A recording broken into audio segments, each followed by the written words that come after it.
Tetapi ketika sudah mengoptimalkan fungsi tadi, kita akan bisa pelajari diri kita, kita bisa optimalkan dan harapannya kita bisa menjadi manusia yang lebih bermanfaat bagi diri kita, bagi lingkungan, dan bagi semesta. Dan akhirnya akan tercipta sebuah lingkungan yang sinkron. Ketika lingkungan itu sudah sinkron, artinya akan tercipta sebuah lingkungan yang harmoni.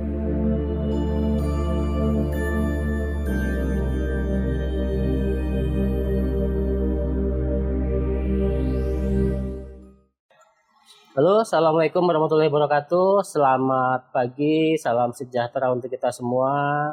Ketemu lagi dengan saya Bung Tommy dari channel Intersoul.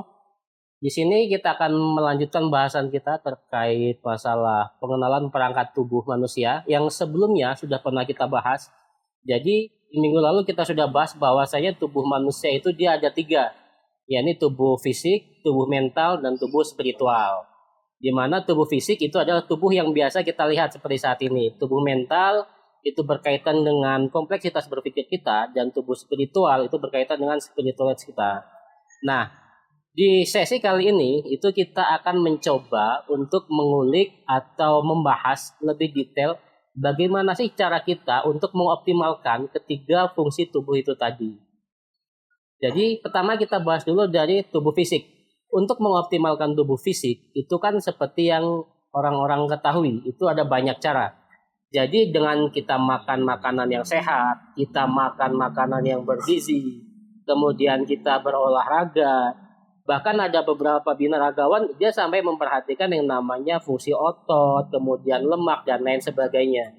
Nah, di sini kita tidak akan terlalu banyak membahas terkait masalah tubuh fisik karena kawan-kawan sendiri pastinya sudah tahu bagaimana cara untuk mengoptimalkan dan mengolah tubuh fisik kita itu sendiri. Yang pasti itu tetap harus kita olah, tetap harus kita optimalkan. Kenapa?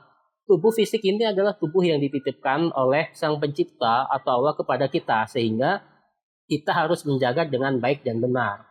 Nah, yang kedua kita akan membahas terkait bagaimana cara untuk mengoptimalkan tubuh mental. Nah, kemarin kita bahas tubuh mental adalah tubuh yang berkaitan dengan akal pikiran kita, kompleksitas berpikir kita. Jadi, kalau kita bicaranya ingin meningkatkan atau mengoptimalkan tubuh mental itu, caranya ya dengan banyak membaca buku. Itu yang pertama. Yang kedua, itu bisa kita lakukan dengan cara diskusi. Kita bisa masuk ke dalam diskusi-diskusi keilmuan dan lain sebagainya. Yang ketiganya itu dengan cara kita berbagi. Kenapa? Karena dengan kita berbagi itu kita akan menyalurkan wawasan yang ada di diri kita. Kita akan menyalurkan apa yang sudah kita pelajari. Dan artinya apa yang sudah kita pelajari pun itu akan menjadi bermanfaat untuk lingkungan yang ada di sekitar kita. Jadi keilmuan itu tidak hanya sebatas kita pelajari mantap di diri kita, enggak. Tapi akhirnya kita punya tanggung jawab untuk menyebarkan keilmuan itu, yang pada akhirnya itu akan kembali ke diri kita lagi. Loh, kok bisa? Ya iya, ketika kita membagi keilmuan kita dengan orang lain, itu kan artinya ada proses kita sharing keilmuan. Dan di situ sebenarnya tidak hanya sebatas sharing keilmuan, tetapi di situ juga ada proses transfer energi dari kita ke orang tersebut. Kemudian di sana nanti akan terjadi proses tanya jawab, akan terjadi proses diskusi. Ketika terjadi proses tanya jawab dan diskusi, itu akan terjadi pertukaran energi dari kita dan lawan bicara kita maupun lawan diskusi kita, sehingga dengan begitu kompleksitas berpikir kita itu akan semakin luas.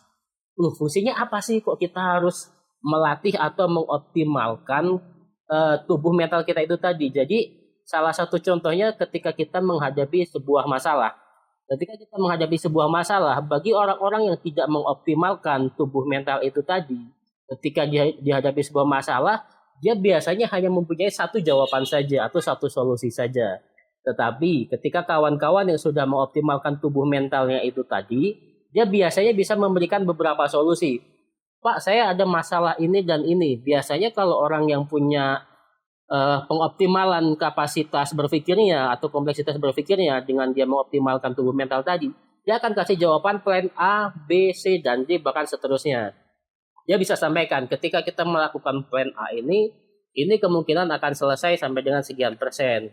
Tapi saya tidak yakin ini akan selesai 100%. Kita akan coba ke plan B, kita akan coba ke plan C, kita akan coba ke plan B, plan D. Nah, di situ yang bisa kita ambil kesimpulan apa? Bahwa kompleksitas berpikir itu sangat penting. Nah, Itu ketika kita membahas masalah tubuh mental.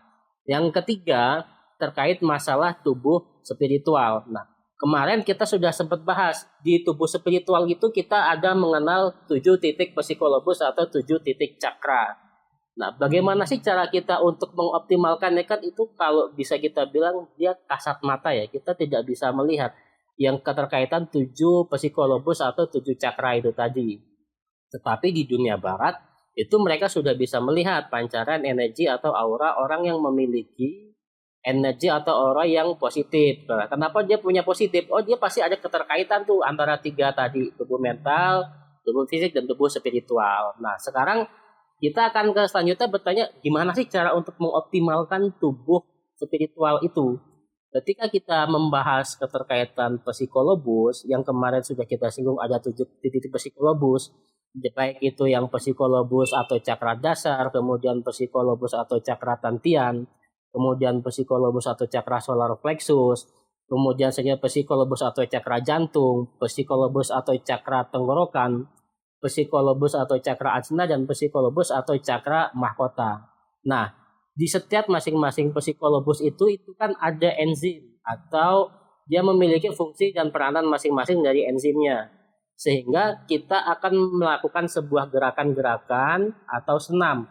Beberapa orang atau orang-orang terdahulu ketika dia ingin melatih terkait masalah tubuh spiritual itu tadi, bagi orang-orang yang di ranah keagamaan atau mungkin pondok pesantren, dia biasanya melatih atau mengoptimalkan tubuh spiritualnya itu dengan cara dia banyak berdoa, dia banyak sholat, dia banyak puasa, kemudian dia banyak berzikir, dia banyak melakukan tahajud.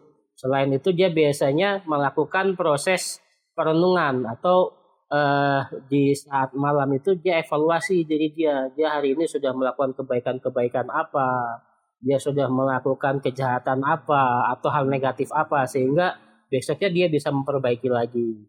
Nah, itu beberapa yang dilakukan oleh orang-orang terdahulu. Mungkin beberapa agama lain cara melatih tubuh spiritualnya dengan cara apa? Mereka ada yang bermeditasi, kemudian mereka ada yang melakukan yoga asanas dan lain sebagainya.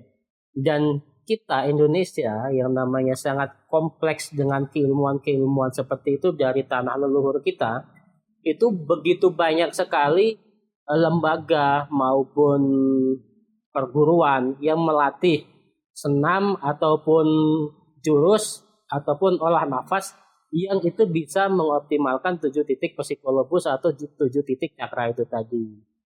Tetapi beberapa di tempat yang lain itu biasanya tidak ada penjelasan nih terkait masalah gerakan-gerakan atau senam-senam itu tadi. Nah, di sini ketika kawan-kawan sudah mengetahui 7 titik psikologis itu, kemudian kawan-kawan belajar di salah satu lembaga ataupun perguruannya, itu bisa melihat proyeksi dari setiap gerakannya. Karena biasanya baik itu lembaga maupun perguruan, ketika dia membuat sebuah gerakan, baik itu senam ataupun jurus, itu dia pasti memperhatikan 7 titik psikologis atau 7 titik cakra. Kemudian dia pasti memperhatikan elemen-elemennya, kemudian dia pasti memperhatikan warnanya. Cara sederhana bagi kawan-kawan untuk menghafal atau mengkaitkan antara 7 titik psikologis atau cakra dengan kaitan warna itu tadi, sebenarnya kita bisa melihat dari dulu kan kita hafal nih, ada istilah Mejiku Hibiniu, merah, jingga, kuning, hijau, biru, nila, dan ungu. Nah, kaitannya gimana sih? Kaitannya seperti ini, ketika dia bicaranya psikologis atau cakra dasar, berarti dia warnanya adalah warna merah. Kemudian ketika dia membicarakan psikologis atau cakra tantian, itu dia memiliki warna jingga. Ketika kita membahas warna psikologis atau cakra solar plexus, dia berarti berwarna kuning.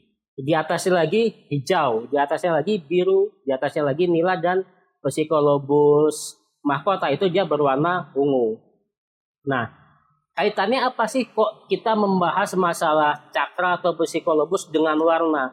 Karena biasanya sebuah lembaga atau perguruan yang sempat saya bahas tadi, ketika dia membuat sebuah gerakan atau proyeksi yang diharapkan mau kemana, itu dia akan mengkombinasikan antara warna-warna itu tadi. Oh, semisal saya mau membuat gerakan yang tujuannya untuk pengembangan ke arah mental atau ke arah otak. Dia pasti akan kaitkan, oh di otak ini dia warnanya apa-apa dan apa. Ketika saya mix psikologis itu tadi saya mix warna-warnanya, dia nanti akan menghasilkan warna apa. Ketika saya mix antara warna merah, jingga, kuning, itu akan menghasilkan warna apa. Untuk saya pribadi, itu saya memiliki beberapa pengalaman. Dulu saat saya masih kecil, saya sudah mengikuti beberapa pencaksilat. Kemudian saya juga sempat diajarin oleh orang tua saya itu untuk nafas. Dulu saya tidak paham apa sih fungsi dari puasa itu, kemudian arahnya mau kemana. Yang saya tahu hanya sebatas, oh ketika kamu mengamalkan ini, kamu akan dapatin itu. Tapi saya tidak mendapatkan penjelasan secara ilmiahnya. Nah, kemudian ketika saya memasuki bangku perkuliahan, saya waktu itu bertemu dengan Bang Faisal dan Kang Heri. Saat itu saya dikenalkan dengan keilmuan RTD atau radiasi tenaga dalam dan cosmic link yang dibentuk oleh almarhum Kang Aas. Di sana saya banyak sekali mempelajari cara untuk mengoptimalkan tubuh fisik, tubuh mental maupun tubuh spiritual itu tadi. Di sana saya belajar terkait masalah senam, saya belajar ngejurus, saya belajar meditasi, saya belajar hubungan atau korelasi dari energi dengan kehidupan sehari-hari. Akhirnya saya bisa memaksimalkan aktivitas saya sehari-hari. Kemudian di sana juga saya diajari yang namanya meditasi. Fungsi meditasi itu apa? Dia sebenarnya untuk melihat atau ke dalam diri kita sendiri, kita sebenarnya seperti apa. Mungkin ada beberapa yang menjelaskan, oh di situ tuh untuk merenungi diri kita dan lain sebagainya. Nah, ketika kita membahas fungsi dari tubuh spiritual itu sendiri, itu kaitannya ketika dia ada 7 titik psikolobus, fungsinya ya dari masing-masing psikolobus itu. Ketika dia senam atau gerakan diproyeksikan ke arah bawah, ketika kemarin sempat kita singgung itu dibagi menjadi 3, kontrol, sensitivitas, dan power. Artinya proyeksi gerakan yang ke bawah, cakra dasar maupun cakra tantian, proyeksinya ke apa? Dia lebih ke arah power. Berarti dia untuk memaksimalkan power yang ada di diri kita. Dia untuk memaksimalkan tubuh fisik kita. Kemudian senam selanjutnya dia proyeksi ke arah mana? Dia ada yang memproyeksikan ke arah solar plexus dan jantung. Berarti dia melatih sensitivitas dirinya.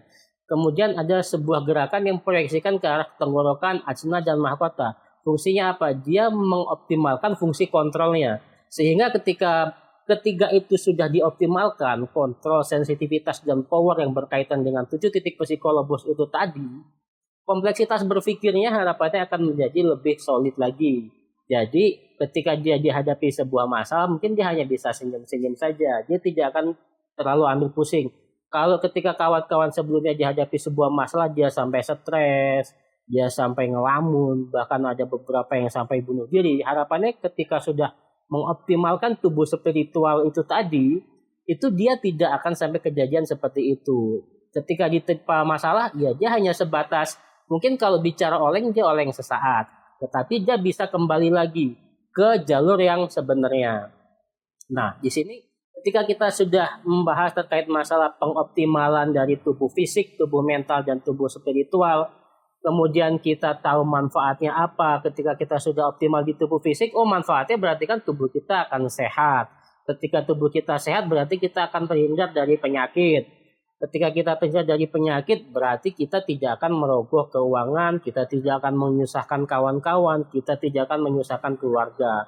Kemudian ketika kita sudah bisa mengoptimalkan tubuh mentalnya, artinya kita sudah lebih kompleks dalam berpikir. Ketika kita dihadapi sebuah masalah, kita bisa memberikan begitu banyak solusi terhadap akar permasalahan itu. Bahkan mungkin kita bisa menjadi solusi bagi rekanan-rekanan kita yang ada di luar sana, yang mungkin mereka butuh tempat bersandar untuk bercerita terhadap permasalahan hidup dia butuh solusi dan lain sebagainya. Kita mungkin bisa berperan ke arah sana. Kemudian ketika kita sudah bisa mengoptimalkan tubuh spiritual kita, akhirnya kita bisa mengenali diri kita bisa mengenali Tuhan Sang Pencipta kita bisa tahu kenapa kita dihadirkan ke dunia ini, fungsinya mau ke mana, apakah memang betul kita adalah rahmatan lil alamin, apakah seperti itu. Nah, tetapi ketika sudah mengoptimalkan fungsi tadi, kita akan bisa pelajari diri kita bisa optimalkan dan harapannya kita bisa menjadi manusia yang lebih bermanfaat bagi diri kita, bagi lingkungan, dan bagi semesta. Dan akhirnya akan tercipta sebuah lingkungan yang sinkron. Ketika lingkungan itu sudah sinkron, artinya akan tercipta sebuah lingkungan yang harmoni. Mungkin sekian dari saya terkait masalah penjelasan cara untuk mengoptimalkan dari ketiga tubuh tadi, tubuh fisik, tubuh mental, dan tubuh spiritual.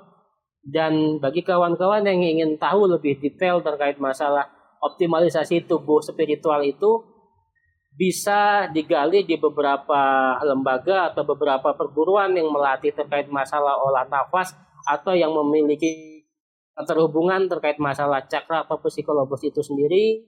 Bagi yang mau mengikuti cara saya ketika berlatih di RTD, itu dipersilakan juga. Semua pilihan itu kembali ke kawan-kawan semua.